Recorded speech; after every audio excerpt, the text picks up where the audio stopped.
Olá, muito bom dia para você que acompanha a programação da TV Câmara Campinas. Estamos chegando com o nosso Estúdio Câmara, hoje quarta-feira, dia 25 de março. E você como está? Tudo bem? Por aqui tudo ótimo. O tema do programa de hoje, gente, é o vício em bets, o impacto de apostas online na saúde mental e financeira. É um tema que cresce entre os brasileiros e que envolve história, legislação e saúde pública.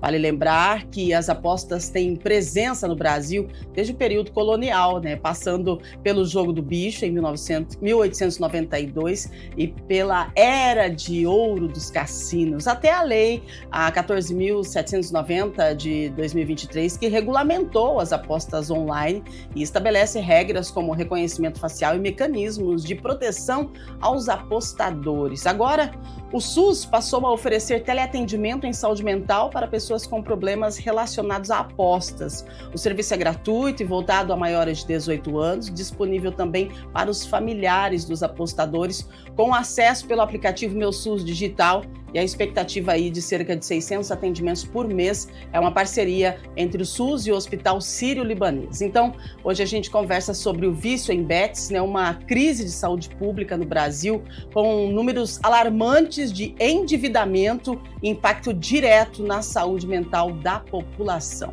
Agora, você que está aí em casa sabe que pode participar com a gente, como sempre. Os nossos entrevistados já estão presentes aqui no estúdio, daqui a pouquinho vamos apresentá-los. Enquanto isso, você pega o seu celular, escaneia aí o QR Code, ou então manda sua mensagem. Nossa produção está te aguardando. Manda pra gente a sua mensagem. Você já apostou nessas famosas bets? Qual a sensação que você teve? Você tem medo de apostar e não conseguir sair mais? É uma brincadeirinha, entre aspas, que você começa com uma aposta mínima e bem tranquila, não vai fazer mal nenhum, mas de repente você se vê preso por esse jogo. Lembrando que aposta online, todo o design do jogo, ele é já feito para despertar em você a vontade de estar nesse lugar sem pensar no momento que você vai sair. Então, entre aspas, já é preparado para que você tenha um vício. A gente precisa falar sobre isso, já trouxemos informações sobre essa questão, mas agora com esse teleatendimento disponibilizado pelo Sistema Único de Saúde, em parceria com o Hospital Sírio-Libanês, a gente precisa também abordar a questão de que quando que a pessoa que está viciada, ela vai ter a coragem de ligar para esse teleatendimento e falar: eu estou precisando de ajuda. Nossa, é um caminho bem longo a ser percorrido. É sobre isso que a gente fala hoje. Manda sua mensagem para a gente, compartilha conosco aí sua experiência, sua dúvida. Os nossos entrevistados vão responder você daqui a pouquinho e vão conversar com a gente sobre o tema de hoje, que é muito importante para a gente conversar. Agora, a atualização de informações do Legislativo. A Câmara Municipal de Campinas realiza hoje uma série de atividades com debates e votações de projetos do Executivo e do Legislativo. Hoje, às 10h11 da manhã, acontecem 2 audiências públicas sobre impacto urbanístico e transporte coletivo. O projeto de lei complementar 3 de 2026 trata de mudanças no estudo de impacto de vizinhança, ampliando as regras para a exigência em obras e amplificações. Já o projeto de lei complementar 24 de 2026 prevê a prorrogação dos contratos do transporte público por até 3 anos, para garantir a continuidade do serviço até a nova licitação. Às 15h, a Comissão de Administração Pública realiza uma reunião para discutir a nova licitação do transporte coletivo, com a participação do presidente da INDEC, o Vinícius Riveretti. Também será analisado o parecer contrário a projeto que propõe critérios de proporcionalidade de gênero na compra de livros paradidáticos na rede municipal.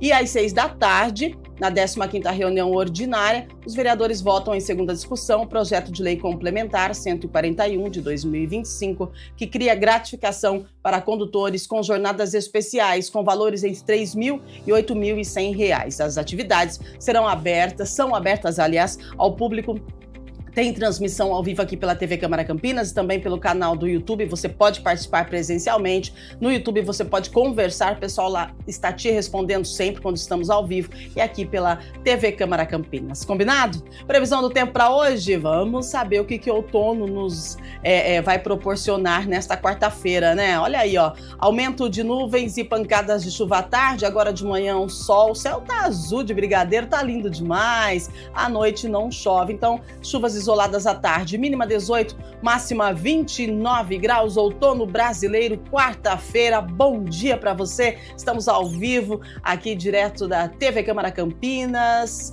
Esse é o Estúdio Câmara e vamos falar sobre o vício em bets. Mesmo com a regulamentação, o vício em apostas online cresce rapidamente. Olha só os dados. Segundo o Lenad 3, o Levantamento Nacional de Álcool e Drogas, coordenado pela Unifesp, cerca de 10,9 milhões de pessoas a partir de 14 anos apresentam um comportamento de risco ou problemático, equivalendo aí a 7,3% da população, com 1,4 milhão já em nível clínico. Isso é a nível Brasil.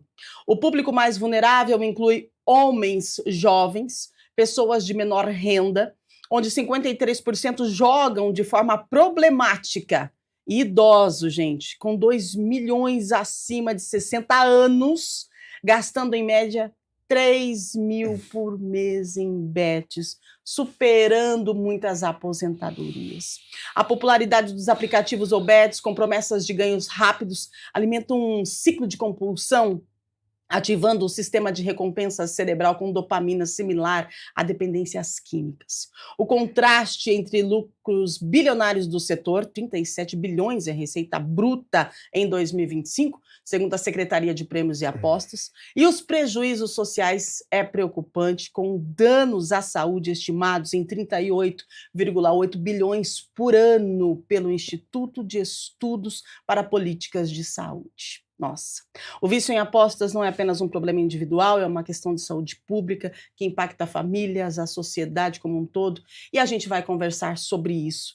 Nós estamos aqui recebendo o médico da família, ele também trabalha com psiquiatria, doutor Rafael Cofino de Sá. Seja muito bem-vindo, doutor, bom dia, obrigada pela sua presença. Bom dia, eu que agradeço pelo convite. Muito bem. Para completar, então, o nosso time, olha só, recebemos a psicóloga, a Juliana Pintor Furlaneto. Seja muito bem-vinda, Juliana, obrigada, bom dia. Obrigada, bom dia.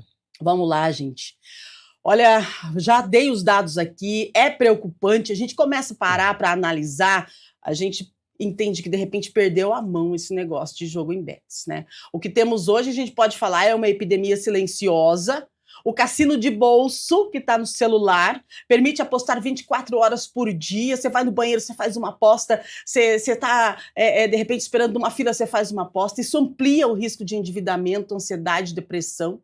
47% dos apostadores estão endividados, segundo o levantamento da Datafolha, gente. Psicologia e psiquiatria, papel crucial.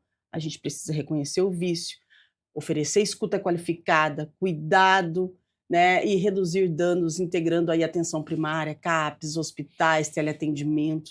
Então vamos lá, Juliana, quais são os principais efeitos do vício em apostas na saúde mental e física também das pessoas?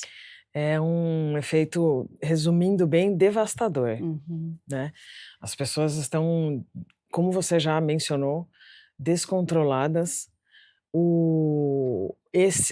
É algo tão acessível que as pessoas estão ali o tempo todo e elas não reconhecem realmente o ponto, né? Então, qual é essa atividade cerebral, atividade do córtex pré-frontal, que é onde a gente tem as decisões, o discernimento. Então, eu vou lá, eu faço uma vez, ok, parei aqui, né? Então, eu reconheço ali aonde eu posso, eu devo parar. E isso é muito difícil, muito. Então, acaba afetando a família, a própria pessoa, se endividando, como você falou, os familiares, porque aí vai atingir tudo. Trabalhos, né? Então, já conversei com pessoas que a pessoa era autônomo, tinha carros na empresa, perdeu os carros, a família tinha 2 terrenos, perderam os terrenos, a esposa parou de trabalhar para poder ficar com o marido em casa, né, para poder controlar ali um pouco, e mesmo assim não consegue controlar. Então perde-se tudo financeiramente, né, a família, o social, tudo. Poxa. E isso quando não perde a vida, porque a pessoa Uhum. acaba entrando em desespero. Imagina, E gente, aí eu não consigo nem imaginar esse desespero. E sim, nós temos, infelizmente, casos e casos de pessoas que tiraram a própria vida por conta desse desespero. Agora, imagina, apostas compulsivas e dependência química compartilham de mecanismos cerebrais como ativação, sistema de recompensa. Doutor, ajuda a gente, o que está acontecendo, né? Existe uma possibilidade de reversão disso, porque tomou uma proporção tão grande. O doutor trabalha com a área da psiquiatria. O que você tem visto? O que você pode trazer para a gente para alertar realmente e falar para a gente também o que acontece no nosso cérebro? Essa dopamina, esse negócio deve dar um curto-circuito na nossa cabeça que a gente não consegue fazer voltar ao estado normal de atenção para o aqui e para o agora. É exatamente isso. Como a doutora Juliana comentou, né, o nosso córtex pré-frontal, que é a região que a gente decide, né, a casa do certo e do errado, do julgamento, das decisões, ela é extremamente impactada pelo mecanismo do jogo e de uma forma até específica no caso do jogo, que é muito, muito semelhante aos mecanismos das adições químicas. Inclusive o jogo patológico é a única forma de adição que não é química que está nesse capítulo da saúde mental, né? Pela semelhança do mecanismo. E essa recompensa ela acaba acontecendo pela via dopaminérgica até antes da pessoa jogar, porque a ideia de que ela vai ganhar de novo, de que ela vai ter de novo uma aposta positiva, com sucesso, igual ela já teve antes, faz muitas vezes ela esquecer das inúmeras tentativas e com derrota, né, com perda no jogo, e isso faz o mecanismo ser ativado e faz a pessoa jogar acreditando que aquilo vai acontecer novamente, né?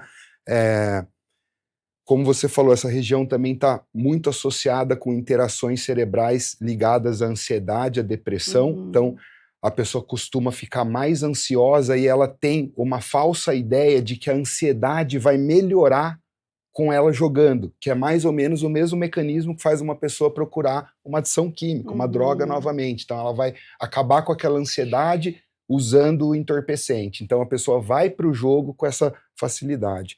O que eu vejo muito é assim, há um tempo atrás, alguns anos, ou sei lá, alguma década, ou 2 décadas, esse mecanismo, esse problema era restrito a uma parte da sociedade que jogava em locais fechados, né, em cassinos muitas vezes clandestinos, e que a gente tem história de que famílias perderam patrimônios gigantescos, mas por essa limitação não era tanto um problema ainda de saúde pública num escalonamento como é hoje. Depois da chegada dos aplicativos e da socialização, né, das apostas a um custo menor, e principalmente depois, acho que 2018, 2020, com a chegada das bets, né? Exato.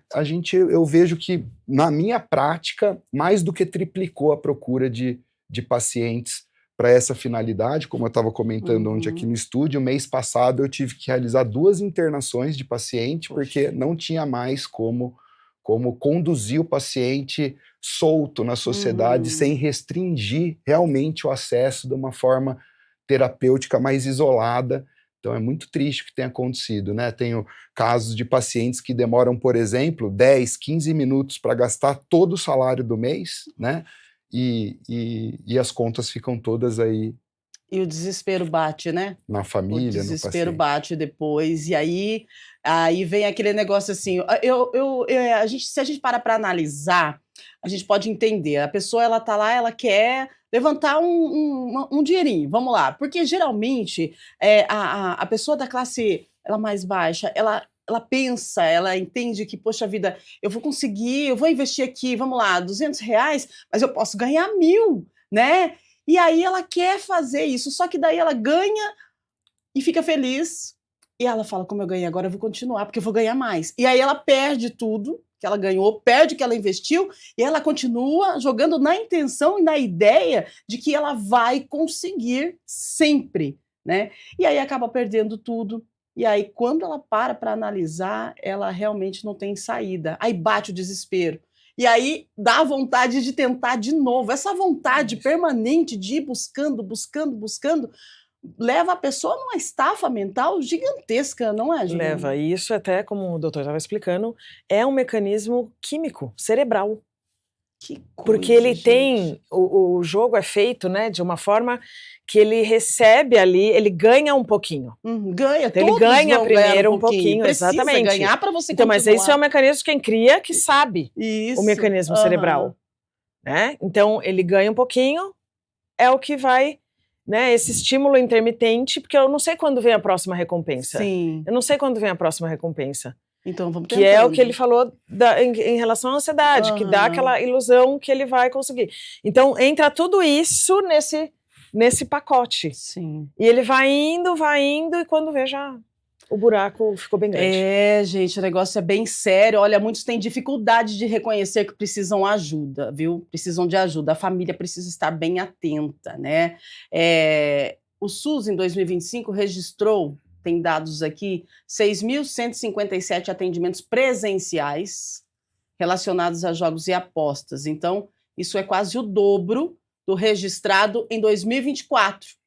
Mas a procura espontânea, ela ainda é limitada. Você imagina uma pessoa que sente que está viciado nessas apostas, está perdendo tudo, está perdendo a linha da vida, e aí vai ter uma vergonha, né? Vai ter aquela coisa assim, poxa vida, mas será que eu tô, né? Como é que você vai falar que você está viciado em jogo, né? Principalmente em bets.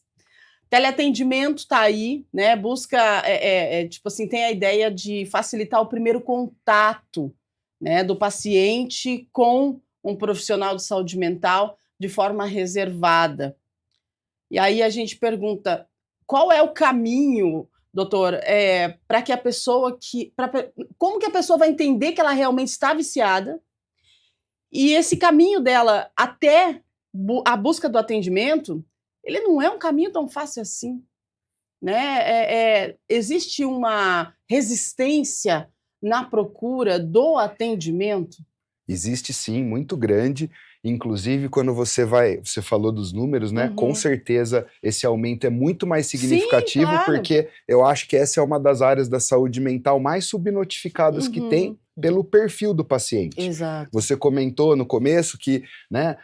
Ou idosos que estão com acesso ao celular, ou os jovens, adultos jovens, e na maioria homens, né? E quando a gente vê isso no consultório, é o perfil de paciente que mais é resistente a procurar ajuda, né? Porque geralmente é o homem que ou arrimo familiar, ou a renda é importante em casa, vem primeiro a vergonha de estar fazendo isso, ou com o próprio orçamento, ou com o orçamento familiar, mas já num paciente que tem um perfil mais difícil de buscar ajuda, normalmente, quando a gente fala de outros problemas da medicina, né? Então, isso é agravado no jogo pela vergonha, pelo sofrimento. Sim. Mas, assim, geralmente a pessoa busca ajuda quando esse sofrimento está impactando a vida dela de uma forma muito significativa, né? E ela não consegue mais sozinha lidar com o problema, e aí vai buscar ajuda.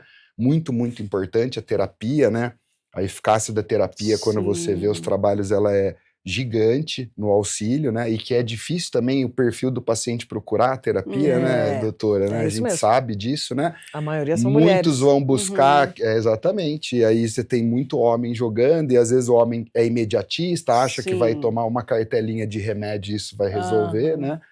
Mas hoje a gente tem possibilidades medicamentosas interessantes para ajudar a terapia nesse processo, né? Para poder, como a gente está conversando aqui, segurar um pouco esse mecanismo dopaminérgico da recompensa que o próprio jogo traz para o paciente de forma antecipatória, essa vontade de jogar. Então a gente consegue, com alguns fármacos do mercado, controlar um pouco e ajudar o paciente junto com a terapia, tudo a ter um sucesso aí na melhora desse padrão de vício, né? Nossa, gente, Juliana, a busca, né, pelo atendimento médico, pela terapia, ela é importante demais, Mas é um caminho difícil de ser percorrido, né? É bastante difícil, porque primeiro envolve o reconhecimento, que eu tô naquele momento difícil, né? Então hoje, ainda bem que muitos tabus em relação à terapia, até preconceitos, né? Mas eu não tô louco, não é assim? Né? Imagina, por que eu vou fazer terapia? Hoje isso muito já se superou, ainda bem, né? Mas ainda temos bastante resistência, né?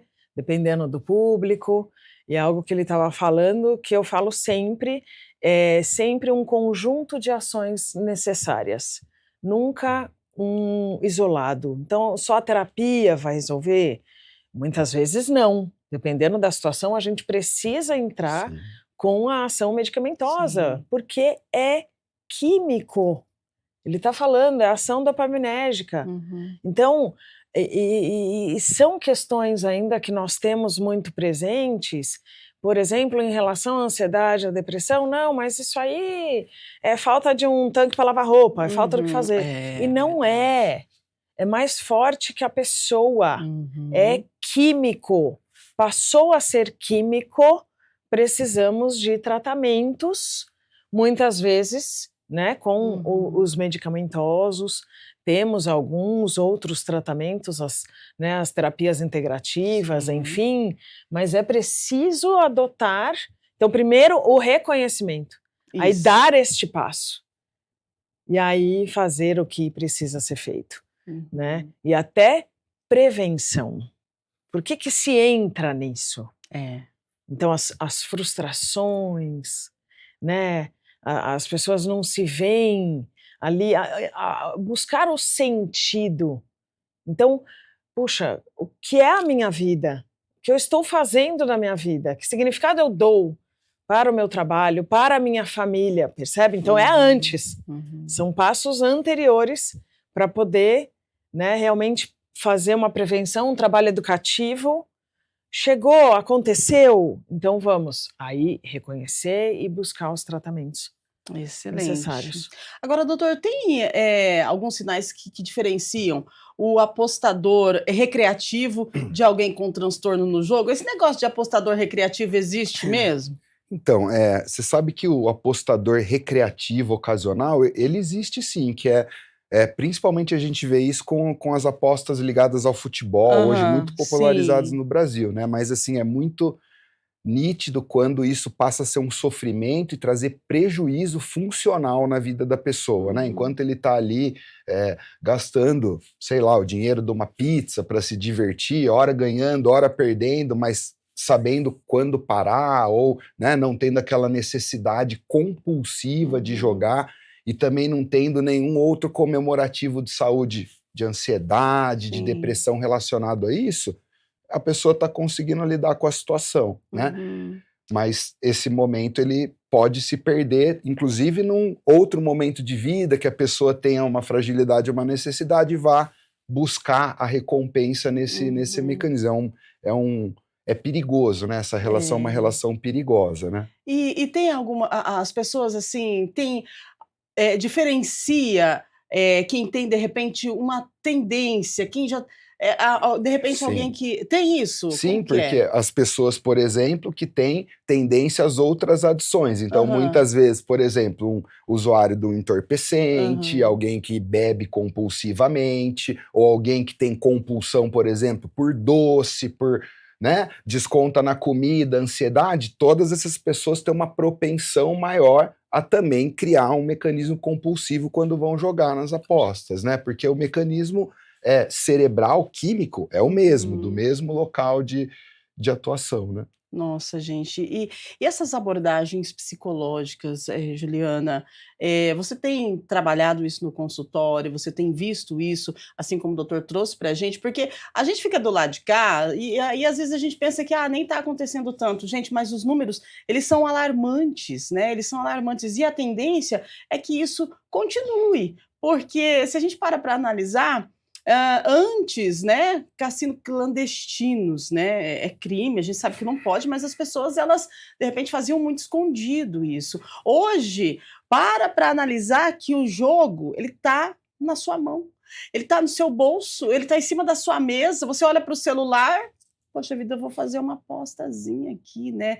Como que tem sido para você trabalhar na questão da saúde mental, sabendo que é mais um desafio para vocês que trabalham nessa área e tem que ter um acolhimento, porque a pessoa já vem cheia de culpa, não pode ter um julgamento, tem que ter uma escutativa, e tem que fazer com que a pessoa tenha um autoconhecimento. É delicado, hein? É bem desafiador, porque realmente a gente acaba trabalhando esse autoconhecimento, como você falou. Então, o que levou? Mas, ao mesmo tempo, nós precisamos trabalhar o que está acontecendo naquele momento, né? E ter todo esse acolhimento, né? E lembrando que o acolher não é acatar, vamos Passar fazer... a mão na cabeça. Exatamente. Não é isso. Isso tem uma grande diferença, verdade. né? Então, acolher, sim, entendemos. Então, vamos lá. Vamos analisar, né? Fazer uma análise. Quais as consequências? O que está acontecendo? Bom, se a pessoa já está ali no consultório, é ótimo. Né? Para fazer a terapia já deu um grande passo. É verdade. Né? Um grande Muitas passo. vezes a pessoa fala, mas o reconhecer não faz nada. Faz porque você está reconhecendo, você deu essa abertura, este passo em buscar ajuda. Isso é fundamental, essencial. Né? E aí sim nós vamos, né, escolher as linhas, enfim, respeitar o ritmo de cada um, mas ao mesmo tempo trabalhar. Né? Na terapia a gente precisa fazer isso, respeita o ritmo, mas ao mesmo tempo trabalhando efetivamente. Né? E reconhecer também quando é necessário buscar outros profissionais. Exato. Porque às vezes a gente está ali, tentou uma abordagem aqui. Tudo bem, algumas coisas funcionaram. Tenta outra abordagem ali, bom, não está dando certo, vamos lá? Vamos buscar, né, porque se a pessoa, às vezes, um pequeno estímulo, a pessoa já retoma. Sim, a recaída, ela consegue voltar. Outros não. Então, aí sim, precisa buscar. E a recaída é algo que, assim, em relação à ansiedade, tudo, a gente fala, precisa tomar muito cuidado. Às vezes eu falo que é pior do que uma primeira crise. Uau! Não é? Sim. Por quê? Na primeira crise era desconhecido. Sim. Então aí a pessoa, opa! É novo, né? Exato, beleza. Aí a pessoa faz os tratamentos, ela vai se recuperando, tal. Ok, ela está estável. Então ela já entendeu. Quando ela estabiliza, ela fala, opa, venci. Tá ótimo, não vai acontecer mais comigo. Não vai acontecer mais. Só que ela tem uma recaída. Percebe a gravidade? Muito. Porque aí vem, junto com a recaída, o sentimento de derrota. A culpa. Porque eu não dei conta, né, de sustentar aquilo. Então, percebe? A sustentação, então a gente precisa, vamos cuidar disso. E considerar a possibilidade de uma recaída, e estamos junto, estamos trabalhando, você não está sozinho, você está com um profissional. Então, a recaída, ela realmente é necessário ter a conscientização que ela pode acontecer. Considerar essa possibilidade é muito importante. E as pessoas acabam evitando isso, fugindo disso. Né? Não, comigo não vai acontecer mais. E é onde está o perigo. Uau, gente, olha só, né? E aí a família, né, além do tratamento multidisciplinar, essa parceria, né, entre psiquiatria, entre psicologia, e a família é muito importante. Tanto é que esse teleatendimento pelo aplicativo Meu SUS Digital, ele atende não só a pessoa, né, que busca aí esse atendimento por conta do vício em bets, mas também a família. E a expectativa é baixa ainda, 600 atendimentos mês fez em parceria com o Hospital Sírio-Libanês. Agora, doutora, eu gostaria da sua avaliação, né? O senhor que trabalha presencialmente ali, né? Que faz aí esse atendimento. Qual que é a sua avaliação sobre esse teleatendimento que o SUS, né, lançou agora? Isso é novo, gente. Acessa lá Meu SUS Digital, você vai ver, tem todos os passos para você seguir. Só que achei interessante que atende a família também, porque precisa, né, de um atendimento completo. Não adianta atender só a pessoa que está passando por essa situação, né, doutor? Não, não adianta. Eu acho super válida essa iniciativa, né? A gente sabe que talvez 600 vagas seja um número muito pequeno, ainda perto da explosão que a gente está tendo de casos agora, justo por tudo que a gente já comentou, mas o papel da família é crucial. Como médico, e até o perfil do paciente que a gente traçou, homem, que é mais difícil o acesso, na maioria das vezes, eu vejo que a família traz o paciente, muitas vezes, para o consultório, né? Eu acho que dos últimos 5 atendimentos que eu fiz, acho que uns 4 aconteceram dessa forma. Um primo levando o outro primo, o irmão preocupado com a evolução, né? E aí levando o caso. Mas, por outro lado, também é um paciente que, quando ele reconhece o problema, ele fideliza, e eu acho que essa iniciativa do teleatendimento possa flexibilizar e possa dar um acesso mais direto para as pessoas que estão com problema, ou até os familiares que vão querer conduzir um paciente para esse atendimento, né? Eu acho ainda que, como a doutora falou, tem esse preconceito muito grande. Eu vou procurar um médico de louco, né? Eu vou, será que eu tô doido? Esse médico eu não quero ir porque ele vai me internar, né? Até como médico de família eu vejo que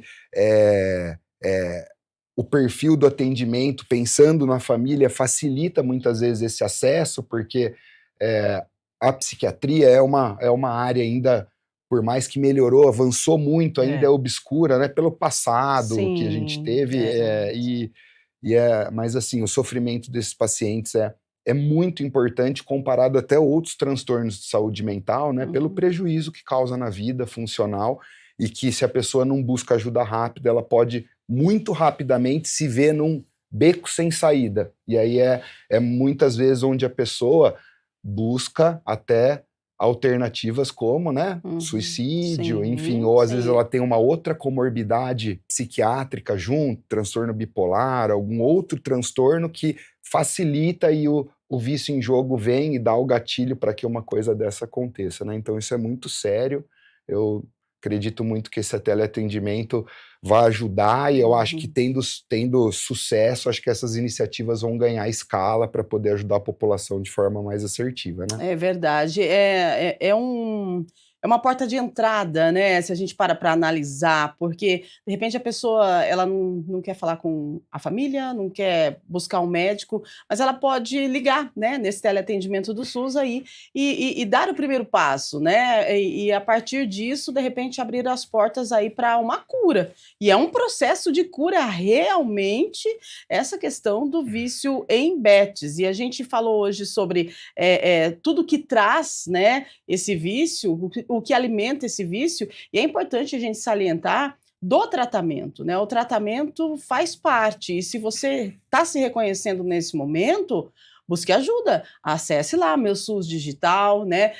Tente informação, gente, informação. Da mesma forma que você aprendeu a jogar, né, nas bets aí, você vai aprender também a entrar, né, no SUS Digital e a fazer seu cadastro e receber o primeiro atendimento. De repente, você conversando com uma pessoa que você nem sabe quem é, você vai se abrir, e esse é o primeiro passo, porque falar cura também, né, Juliana? Então, o primeiro passo, você solta, né, todas aquelas amarras, o que está te prendendo ali através do atendimento, com certeza tem ali um cadastro, né? E isso vai ser repassado, porque o sistema de saúde, a gente sabe que tem suas lacunas, mas é algo que a gente pode falar que funciona. Se a gente for comparar Brasil com outros países, né, a gente sabe que nosso sistema de saúde ele é falho, mas ele está aqui e a gente precisa de utilizar quando nós temos a abertura. E nessa questão do teleatendimento é uma abertura louvável e que pode ser o primeiro passo, né, Juliana? Tudo o que é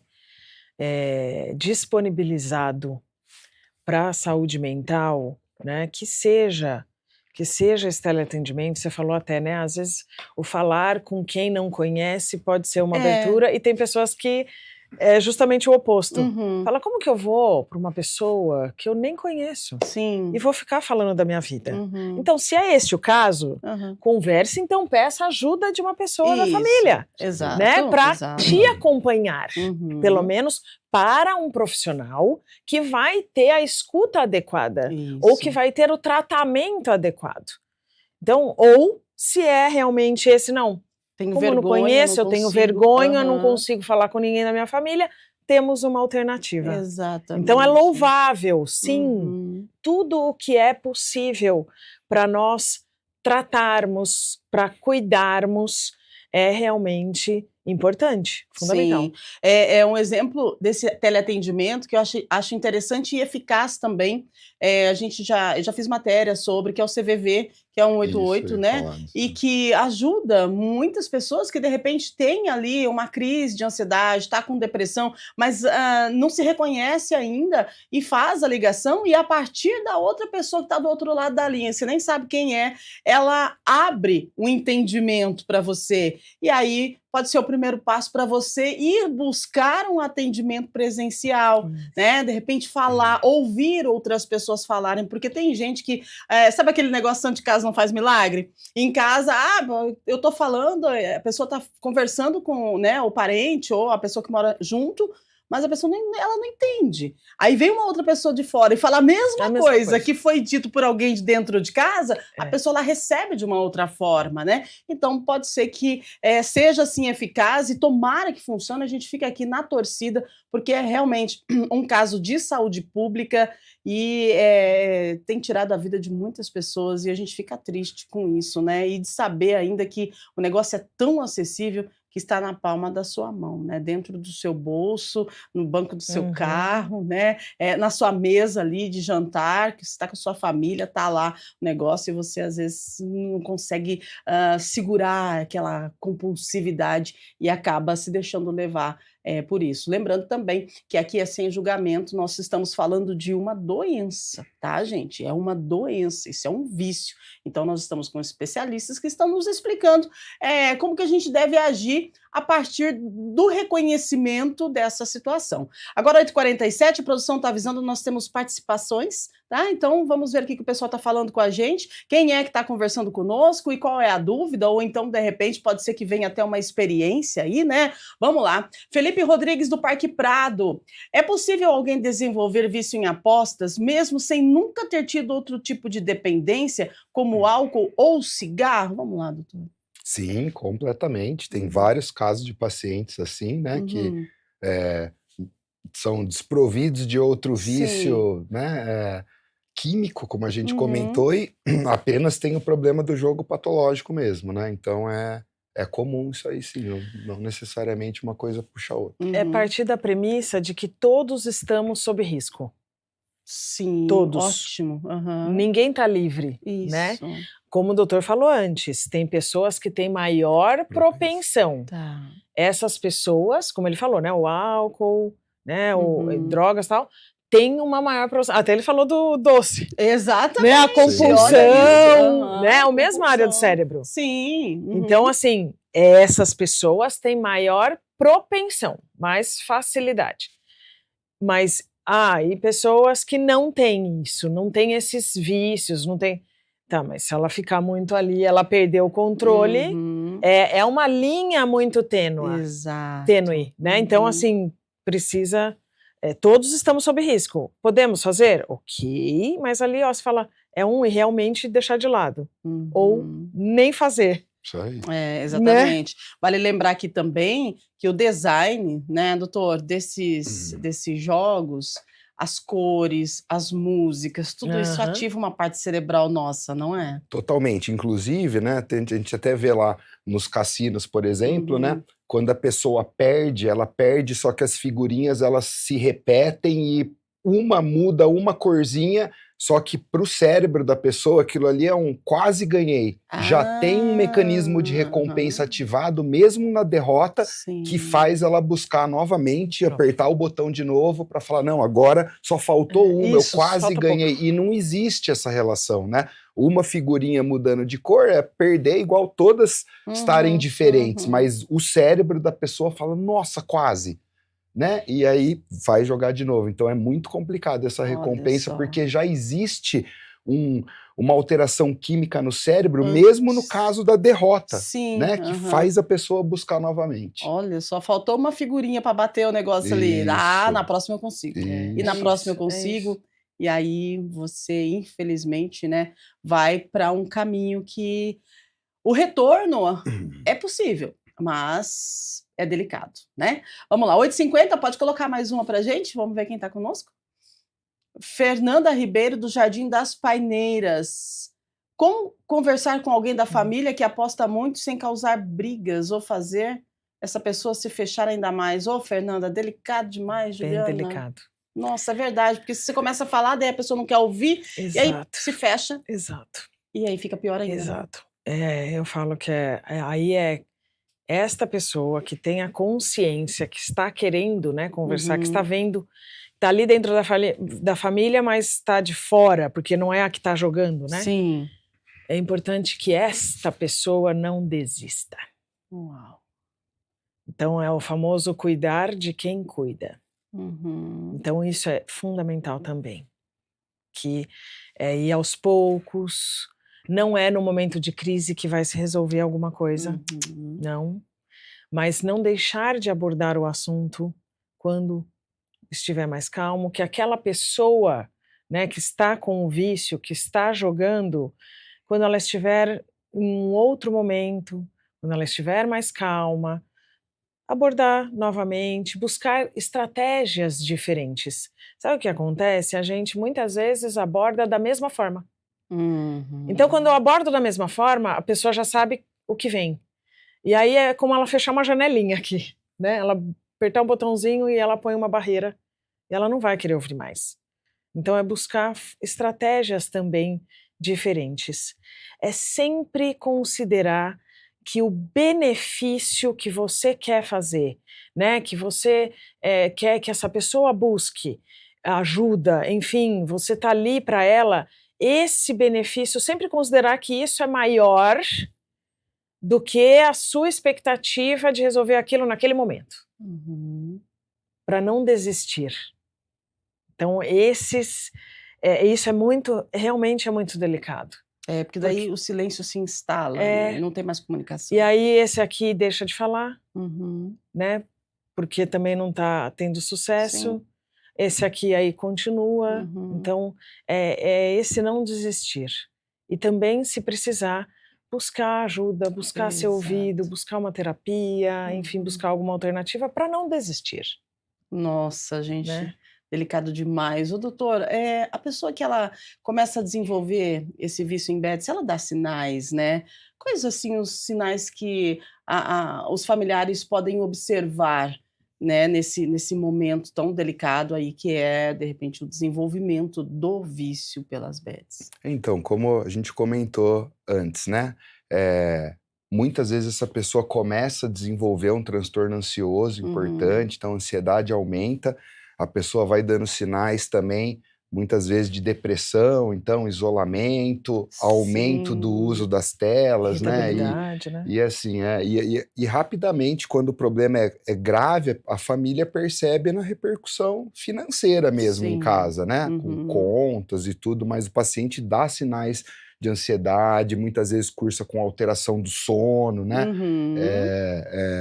Deixa de comer, deixa de tomar banho, parecido com o uso das drogas mesmo, né? Isso mesmo, e uma desorganização, né, socioeconômica importante que a família reconhece, né, que é muitas vezes o que faz, inclusive, procurar ajuda nesse caso. Excelente. Eu perguntei isso porque li uma matéria dizendo que a pessoa, ela começou a se trancar, né, no quarto, e aí já não comia mais, não fazia suas higiene pessoal, não saía mais de casa e ficava ali o tempo todo, né? Por quê? Porque estava perdendo e achava que ia ganhar, então enquanto ela não ganhasse, ela não queria sair daquele ciclo, e aí passou aí 4, 5 dias até que a família se atentou, né, e foi conversar para ver o que estava acontecendo, entendeu, e aí nesses 4, 5 dias a pessoa já havia perdido o salário, mais a reserva que tinha no banco, e já estava em desespero profundo e prestes a tirar a própria vida, mas foi salvo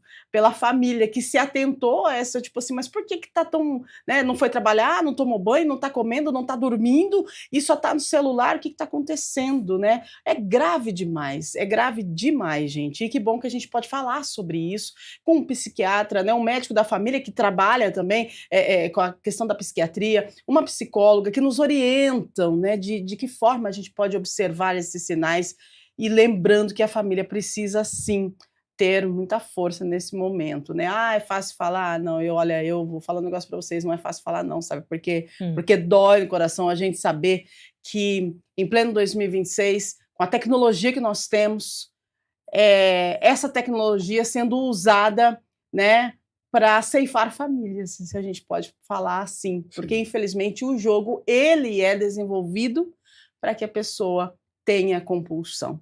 Então é delicado, tem os prós e os contras, né, dessa tecnologia toda. 8h55? Pode colocar mais, então são mais duas, eu acho que dá? 2 ou 3, né? Então vamos lá. Lucas Carvalho, de Barão Geraldo. Quem está tentando parar de apostar pode ter sintomas parecidos com ansiedade ou irritação no dia a dia? Irritação, né? Isso ansiedade é uma coisa, irritação é outra, e isso também pode levar a consequências mais drásticas também, né, Juliana? Sim, com certeza. Porque ele está... a crise de abstinência, né? Isso, então, abstinência. Você pode falar mais, mas a irritação, você estava perguntando dos sinais, é um dos sinais. É verdade. Porque a pessoa, ela se frustra, e aí é frustração, e aí ela se irrita, né? Ela começa e fica muito intolerante a qualquer desconforto. Olha isso. Então, o tratamento passa por isso. Por isso, não pode estar sozinho. O tratamento é composto de todos esses profissionais, né? Então, que seja a terapia, que seja a psiquiatria, né? O medicamento. A gente, infelizmente, tem muito a questão da automedicação. Sim. E não só para tomar a medicação, mas também para tirar a medicação. Nossa, verdade. Sem acompanhamento, a orientação médica. Quantas orientações eu preciso dar? Porque a pessoa chega e fala, não, já melhorei um pouquinho. Aí eu parei de tomar medicamento. Não, volta para o médico. Conta o que está acontecendo. E siga a orientação. Não faça isso. Porque vai atrapalhar todo o tratamento. E o tratamento, ele realmente é longo. Sim. Não é assim, tá bom, resolveu. Não, precisamos... Você estava falando uma coisa, nós, com a questão da saúde mental, a ansiedade, tudo, tem uma questão que eu falo muito, é assim, as pessoas estão em tratamento, e aí elas falam assim, eu parei de tomar medicação porque eu melhorei e eu não quero ficar viciada no remédio. Então, como que faz o cardíaco? O cardíaco é aceito, então, ele pode ficar viciado no remédio. Não tem essa de viciado no remédio para a questão da saúde mental, a questão da química cerebral. O diabético, ele não pode parar de tomar medicação. Exatamente. A pessoa tem um problema de pressão, ela não pode parar de tomar medicação. Ou ela vai fazer outros tratamentos, ela tem que fazer algum tipo de tratamento. Então, por que esta questão de ansiedade ou de, né, e mesmo a pessoa, não, eu parei, porque uma coisa está levando a outra. Exato. Né? Então, voltando à questão dele, vai ter, né, irritação, tudo, não, você não está sozinho. Precisa ter essa orientação de que, é o que a gente estava falando antes da recaída. Sim.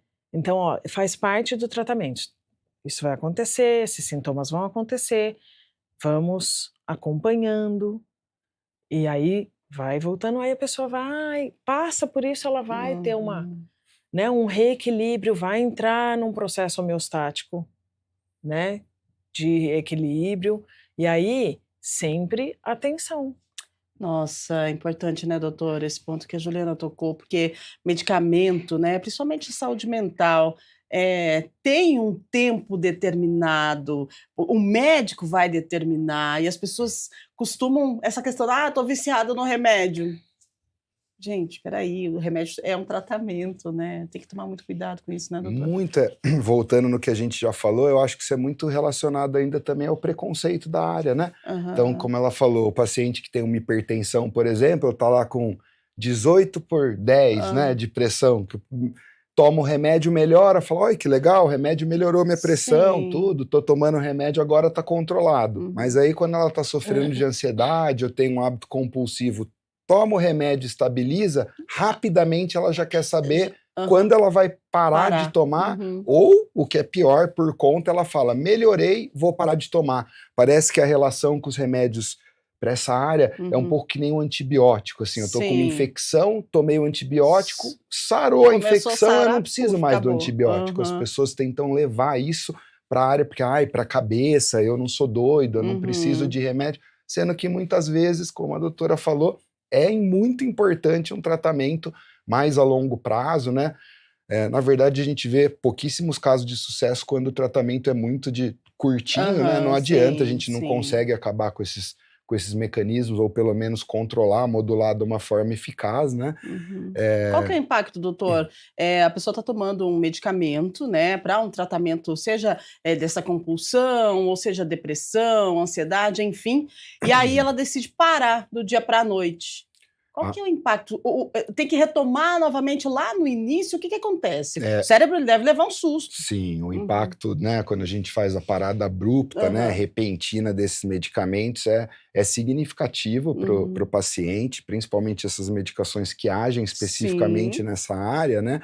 Porque o paciente vai cursar com abstinência da medicação, vai ter os sintomas exacerbados de sim. retirada, né? E o paciente fica mal mesmo. Muitas vezes é o que faz procurar ajuda de novo, uma tentativa, né? De agora eu tô bem, tudo, Uhum. para de tomar o remédio rápido, e aí tem os efeitos colaterais disso e procura ajuda novamente, né? Outro problema que eu vejo também é que muitas vezes o acesso, o primeiro acesso, é feito, até por isso que eu fui me capacitar mais nessa área de saúde Sim. mental, porque o primeiro acesso às vezes é feito por um profissional que não tem a expertise para Isso. manejar esse problema, porque não é qualquer antidepressivo, qualquer Hum. medicação que vai agir especificamente nessa área da compulsão, e muitas vezes o profissional que recebe esse paciente acaba tratando uma ansiedade de uma Uhum. forma mais genérica, e o medicamento de escolha não age muito certeiramente nesse mecanismo de recompensa. E às vezes a gente perde um pouco de tempo do tratamento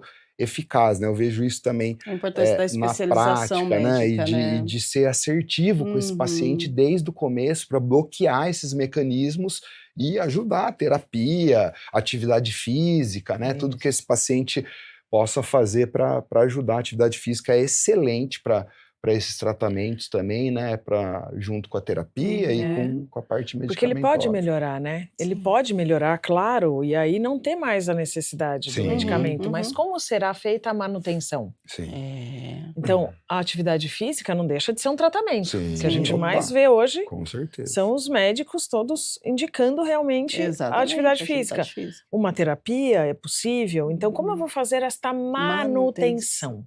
Isso é Exa fundamental também. Além de bloquear no Gov, né, os mecanismos que existem hoje, exato. hoje a pessoa que tem esse problema já consegue, né, colocar o CPF dela lá e ter uns bloqueios Sim. sistêmicos, né, por Uhum. mais que a gente sabe que os Uhum. aplicativos vão Aham. criando É. novos cassinos, novas formas, o paciente também consegue mudar algumas coisas na rotina para ajudar ele a ficar longe dessa vontade compulsiva aí. Nossa, muito obrigada, viu, por vocês trabalharem nessa linha de saúde mental. Eu falo que corpo e mente, né, eles estão alinhados, eles precisam estar alinhados.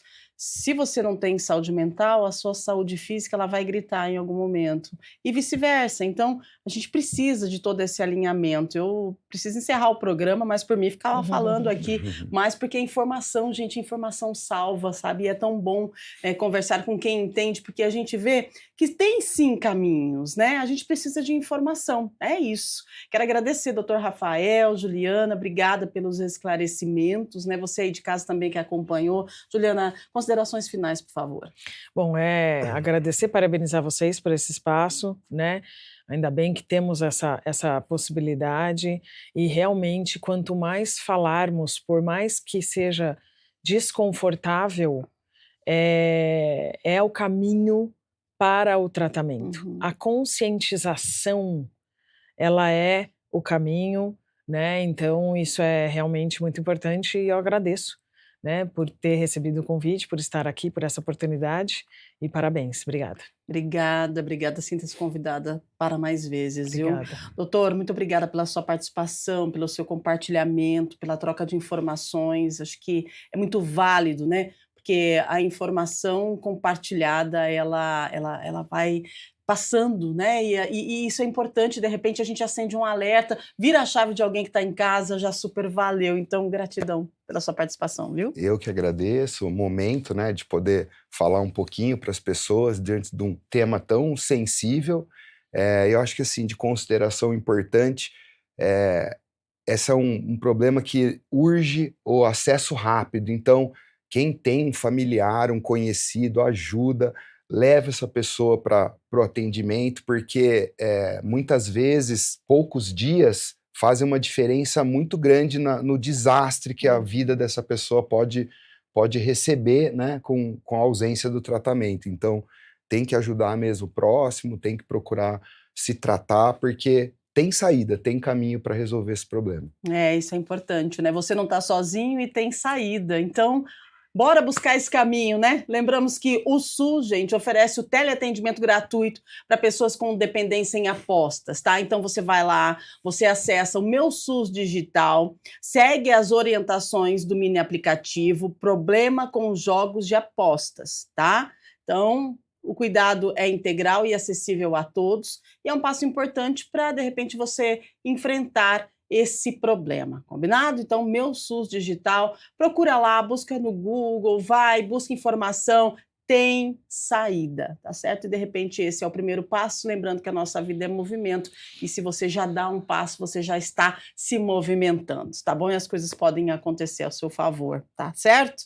Um abraço grande, quero lembrar que nós temos o Estúdio Câmara amanhã e nós vamos trazer um tema bem interessante, né? A gente vai falar sobre envelhecimento saudável. Mais do que viver um pouco mais, a gente vai discutir como viver melhor.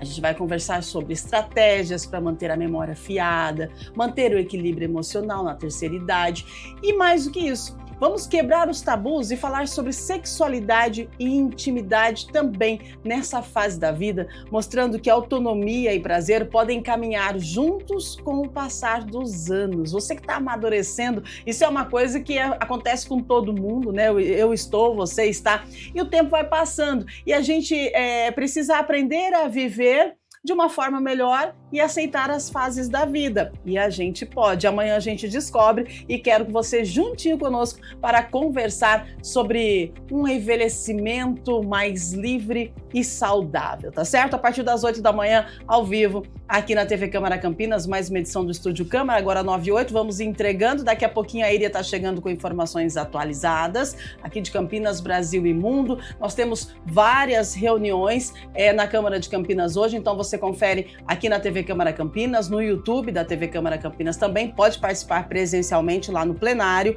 À noite temos reunião ordinária e ao meio-dia nós temos o Câmara Notícia com informações do Legislativo e da nossa metrópole. Grande abraço para você, fique bem, se cuide, você não está sozinho, se reconheça, busque ajuda. Um grande beijo e até amanhã.